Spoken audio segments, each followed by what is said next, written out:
Hi, Facebook, YouTube, Instagram, and whatever other social media group there is out there. I'd like to say hi to my IC support sisters. Hello, hi everybody. My name is Naquita, and I decided to do this video, well, actually speak, because the last one I made I didn't talk, that I wanted to express how I deal with interstitial cystitis. Now, interstitial cystitis is a very tricky and debilitating illness or disease, whichever you may call it. It does change your quality of life. It changes everything. It does. It changes everything. Your social life, your personal life, and you. Your physical life and your mental life. It's all changed. Everything that you knew about the you were before you had interstitial cystitis is no longer there. That's gone. She or he is gone. Now, for me, I believe that I developed interstitial cystitis after having my bladder lacerated during a C-section, giving birth to my daughter. And when I had my bladder repaired, I had to wear the Foley catheter for a month. I also had to have a JP drainer, which were in for about the same time, maybe give or take a few days or so. I was told that I would have some discomfort from having the catheter in place for so long, and that it would eventually subside. That was 7 years ago. Pain never went away. I have been on several different medications to help control this illness, and pretty much the majority of all the medication that was given to me was unsuccessful. I even had bladder instills, and that was unsuccessful. I will not get those again. Bladder stretching, heck no. I feel like I'm dying, and even more than you die when you have to use the bathroom every day, which is something you have to do every day. It's that you can't not use the bathroom. It's impossible. Urination is dreadful, and it's like having acid pouring through your bladder into your urethra, and your urethra has been set on fire while the urine is trying to put out the flames, and all it's doing is continuously burning over and over again. That's what interstitial cystitis is like. It also has, you also get pain in the pelvic area in the front. There's pressure. You always feel like you need to use the bathroom. That some people have urgency, some people have frequency.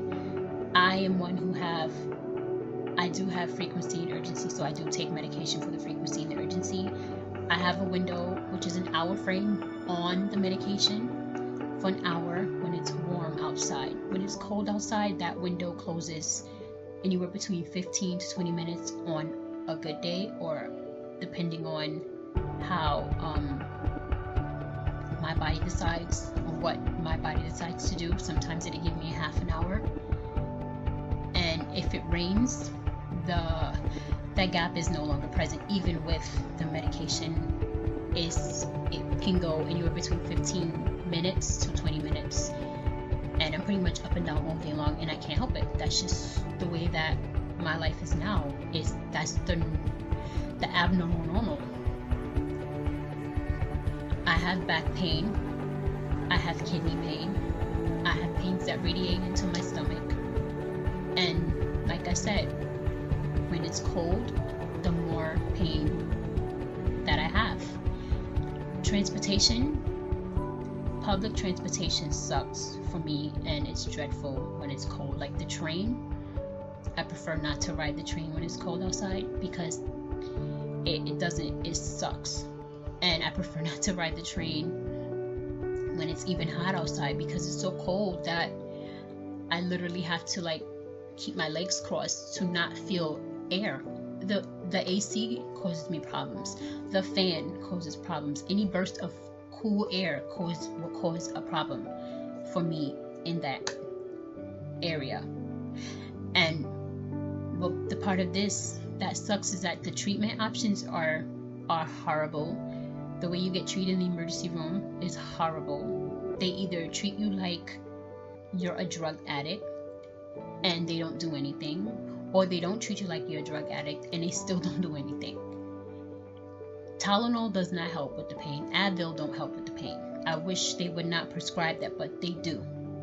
I also wish that doctors knew more about this disease and were willing to do more about this disease. Because if they are willing to do more about this disease, the better treatment that there are for people like us, people like me. People like me are also having problems getting their medication because now that they want to take away the pain meds for people who suffer from chronic illness, it makes it harder for people like us to have a life. Our normalcy is already taken now. Any little bit of normalcy that we can have with pain management and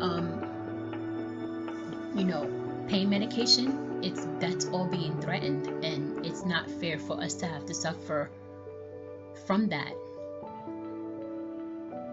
Since I have been diagnosed with interstitial cystitis, I've been pretty much stuck at home. I haven't been able to work. I am on disability. I got lucky. I was one that did receive disability, and I do feel like having interstitial cystitis is like being placed in a straitjacket with a lock and key. So I can't break out of that straitjacket no matter how hard I try, because the key is not present and there is no one to open up the lock to even allow me to be free. And with IC, there is no freedom, because any little bit of freedom that you feel that you do get, you're wrong. If my bladder could have bipolar disorder, it has bipolar disorder. My bladder has its own mood swings. It's okay today and not tomorrow, and it's debilitating. The pain from interstitial cystitis has been, compared to pain from one who suffers from cancer, and that's extreme. And I don't think anybody can imagine living like that. And this is what we do. We live like that every day. And you see me walking down the street and you figure, oh, there's nothing wrong with her. No, but there is. There's something wrong with me. You just can't see it. And that's the problem we have too with disabilities. People put a face or an image to disability.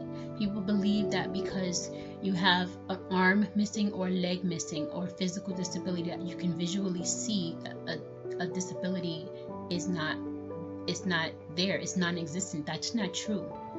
I'm the new face of what having a disability is now. People like me have disabilities, ones you cannot see.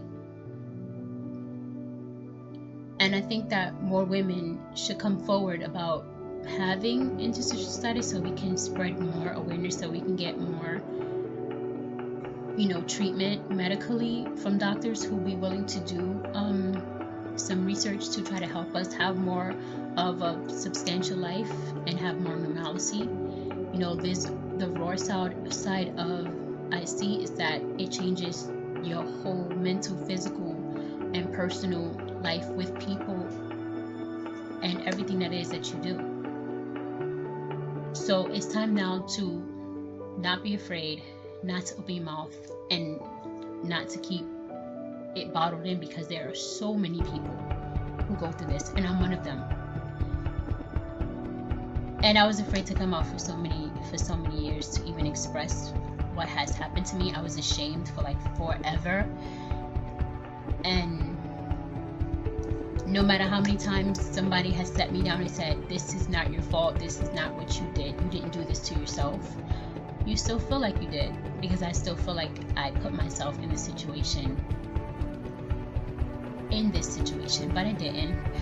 And I won't beat myself up about it anymore, because now I know that there are people like me, more people like me, and that this illness is real and it exists.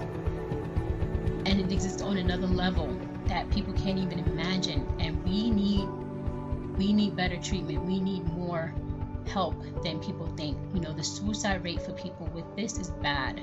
There are people killing themselves left and right. There are several about a handful of women in my IC support group on Facebook that has committed suicide, and my heart do go out to all of those family members who lost somebody to this dreadful illness.